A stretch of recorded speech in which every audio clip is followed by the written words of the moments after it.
Chapter 15. The Heist. Nightfall blanketed Skyhold as Zeke and Kara moved through the city's industrial district, their steps quick and silent. The air was thick with tension, the weight of what they were about to do pressing down on them like a heavy cloak. The plan was simple: infiltrate the weapons shipment, disable the guards, and steal the tech before Delan's forces could deploy it. But Zeke knew nothing was ever that simple. Dylan would have contingencies, traps waiting for anyone foolish enough to cross him. One wrong move, and they'd be dead.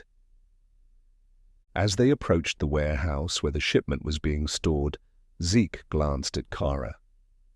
She moved with the same confident precision he had always admired, but now there was a nervous edge to her movements, a hint of vulnerability she had never shown before. "This is it," she whispered, stopping just outside the entrance. "Once we're in, there's no turning back." Zeke nodded, his hand resting on the grip of his sidearm. "Let's do this." They slipped inside the warehouse, the dim light casting long shadows over the rows of crates and equipment. The guards were sparse, just as Kara had predicted, but Zeke knew that Dylan's real forces were likely stationed nearby, waiting for any sign of trouble. Kara led the way, her movements quick and efficient, as she disabled the security systems and unlocked the door to the storage room where the shipment was being held. Inside, rows of high-tech weapons gleamed in the dim light, their sleek designs a stark contrast to the grimy industrial surroundings. "We need to move fast," Kara said, pulling a small device from her belt and attaching it to one of the crates. "This will trigger a feedback loop in Delan's comms network. It'll give us a few minutes of radio silence before they realize what's happening."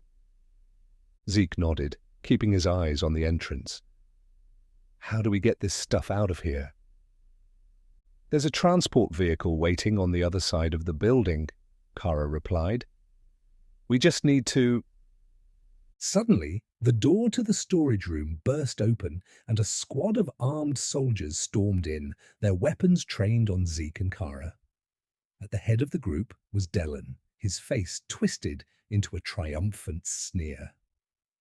"I knew you couldn't resist, Kara," Dylan said, his voice dripping with smug satisfaction. "Did you really think you could outsmart me?" Kara's face hardened, but Zeke could see the fear in her eyes. "Dylan!" "Save it!" Dylan snapped, stepping forward.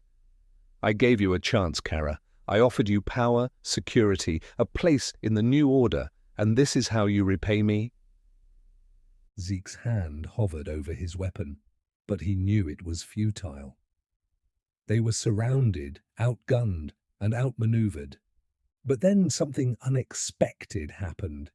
Kara stepped forward, her eyes blazing with defiance. "I never wanted your power, Dylan. I wanted to stop you." Dylan's smile faltered, and for a moment uncertainty flickered across his face. But before he could react, Kara lunged at him, her hand closing around the handle of a knife she had concealed in her belt. There was a brief, violent struggle as Kara and Dylan fought for control of the weapon.